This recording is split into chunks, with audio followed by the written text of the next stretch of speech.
안녕하세요. 연애와 결혼에 관한 솔직한 정보만을 전해드리는 결혼 아카데미의 메리 언니입니다. 얼마 전 두 번째 이혼을 준비하는 지인의 소식을 접했습니다. 직접적으로 아는 것은 아니지만 나와 가장 가까운 지인의 측근으로 소식을 들을 때마다 안타까운 마음이 들었는데요. 그래서 오늘은 재혼을 위해 고려해 봐야 할 세 가지에 대해 정리해 보고자 해요.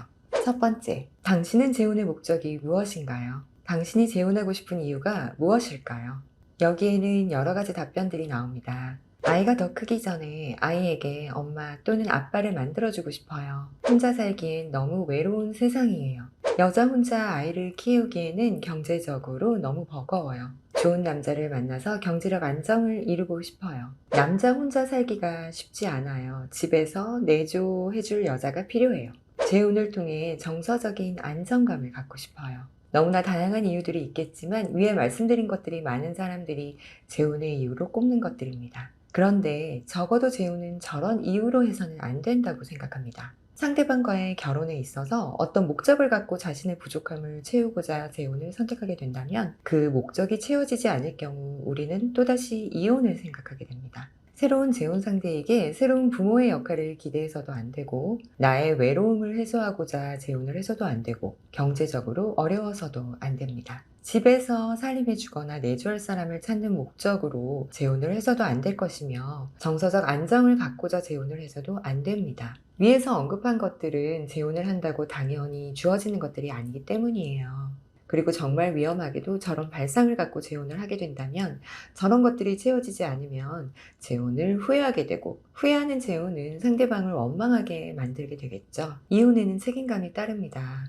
뼈를 깎는 아픔을 감수하고 내가 홀로 서기를 선택했을 때는 누구나 엄청난 각오를 했을 것입니다. 이혼했을 때로 돌아가서 생각해보면 저런 것들에 대한 고민 없이 무작정 이혼하지는 않았을 것입니다. 재혼은 절대적으로 내가 완벽하게 홀로 서기가 되었을 때, 혼자도 행복하지만 너무 좋은 사람이 나타나 같이 하면 그 행복이 배가 될 것 같은 완벽한 사람이 나타났을 때 해야지. 내가 처해 있는 문제나 어려움을 해소하기 위해 재혼을 선택하게 된다면 그 재혼은 실패하게 될 확률이 높을 것입니다. 왜냐하면 재혼이 위에서 언급한 것들을 절대 가져다 주지 않기 때문입니다. 혼자서도 아이를 잘 케어할 수 있어야 하며, 외로움도 스스로 극복하고 혼자서도 잘 지내는 방법을 터득해야 하고, 경제적으로도 독립이 되어야 합니다. 또한 살림이나 내조는 이혼하는 순간 스스로 이겨내야 할 목표로 생각하고 이미 그것을 스스로 처리할 수 있어야 하는 것이지, 막상 해보니 그런 역할이 필요하다는 생각에 상대방을 몰아넣어서는 안 된다는 것입니다.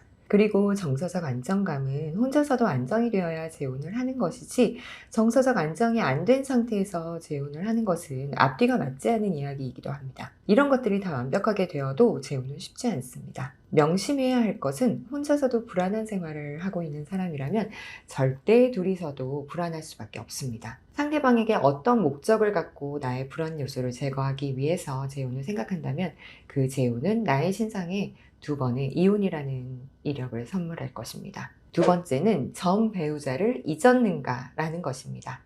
여기서 배우자를 잊었는가라는 질문은 감정 정리가 끝나지 않았는가를 묻는 것이 아닙니다. 당연히 이혼까지 갔다면 감정의 정리는 당연히 넘어섰을 것이고, 어쩌면 원망과 미움이 가득할 것이기 때문입니다. 하지만 이런 원망과 미움 때문에 새로 만날 재혼 상대를 전 배우자와 지나치게 비교하기도 합니다. 예를 들면 배우자의 외도로 이혼을 했던 사람은 살다 보니 다 필요 없더라. 나만 사랑해주고 한눈 안 파는 사람이 최고더라. 경제적으로 무능력한 배우자와 이혼한 사람은 살아보니 다 필요 없더라. 일단 돈이라도 있으면 뭐든 참아지더라. 그래서 나는 경제력이 1순위야. 이렇게 이유가 다양합니다. 책임감이 강한 배우자가 최고다. 내조자라고 가정적인 사람이 최고다 등등 다양한 이유로 자신의 결혼이 실패한 원인을 분석하고 그와 반대되는 성향을 찾으려고 노력합니다. 하지만 이런 생각과 시각으로 인해 결혼 생활에 문제가 되었던 것들만 눈에 보이고 정작 원래 잘 봐왔던 기본적인 것들을 망각하는 경향이 생기고 맙니다. 나만 사랑하고 한눈을 안 판다 한들 무능력하고 책임감이 없고 가정적이지 못하면 같이 살기 힘들 것이고, 경제적으로 아무리 능력이 뛰어나도 바람 피우는 사람과는 살 수 없듯이, 사실 우리가 사람을 판단해야 할 때는 여러 가지 나열된 조건들 중에서 종합적인 판단을 해야 합니다. 그런데 전 배우자로부터 받은 상처로 인해서 내가 결혼 생활을 하며 받은 상처에 매몰되어 반대되는 성향이나 전 배우자의 단점이 커버되는 사람이 나타날 경우 특정한 그 부분이 장점으로 부각되면서 착각에 빠져들게 됩니다. 세 번째는 얼마나 반성했냐는 것입니다. 사실 삶을 살아가는 데 있어서 주어지는 모든 결과물들은 긍정적, 부정적 결과로 나뉘게 되는 게요. 부정적 결과들을 받았다면 꼭 거쳐야 할 절차는 바로 원인 분석입니다. 이 세상에 무조건이라는 단어는 없습니다. 무엇이든 원인이 있다고 봅니다. 그런데 계속 실패하고 부정적인 결과물을 받는 사람들의 특징은 원인 분석을 잘못하거나 하지 않는다는 것입니다. 즉, 반성을 하지 않는다는 것인데, 사실 결혼에 실패한 경우도 상대방의 여러 가지 유책 사유들을 누군가는 연애를 하며 걸러냈을 것입니다. 그런데 나는 왜 그 사람을 선택했을까요? 내가 그 사람을 선택한 이유를 고민해 봐야 하고, 나의 책임도 돌아봐야 합니다. 반성하지 못한 행동은 또다시 반복되기 때문입니다. 나는 잘못한 것이 없었고 단지 운이 나빴을 뿐이며 책임은 없었기에 반성할 것도 없다고 생각하거나, 반성하고 바뀌어야 할 것들을 전혀 인지하지 못한다면 또다시 같은 실수를 반복하게 됩니다. 재혼은 초혼보다 훨씬 더 어려운 과정입니다.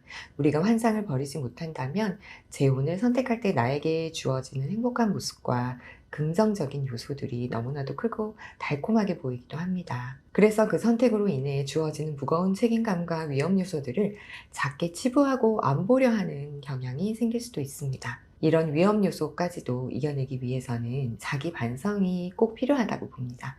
내가 만약 재혼을 생각하고 있다면 첫 번째로 내가 재혼을 하려는 목적이 무엇인지, 나의 부족한 부분을 채우고자 하는 재혼은 아닌지, 두 번째로 전 배우자를 완전히 지어내고 새로운 사람을 고르는 데 있어서 이전의 결혼 생활들로 인해 학습된 것들이 나의 선택에 영향을 미치고 있지는 않은지, 마지막으로 나는 첫 번째 실패한 결혼 생활에서 어떤 반성을 했는지를 꼭 물어봐야 합니다. 초혼도 마찬가지이겠지만 재혼은 더더욱 감정으로 하는 것이 아니기 때문입니다. 적당한 정도의 감정과 아주 강한 정도의 이성이 완벽하게 조화되었을 때 재혼을 하기 좋은 때라고 생각합니다. 긴 영상 시청해 주셔서 감사합니다.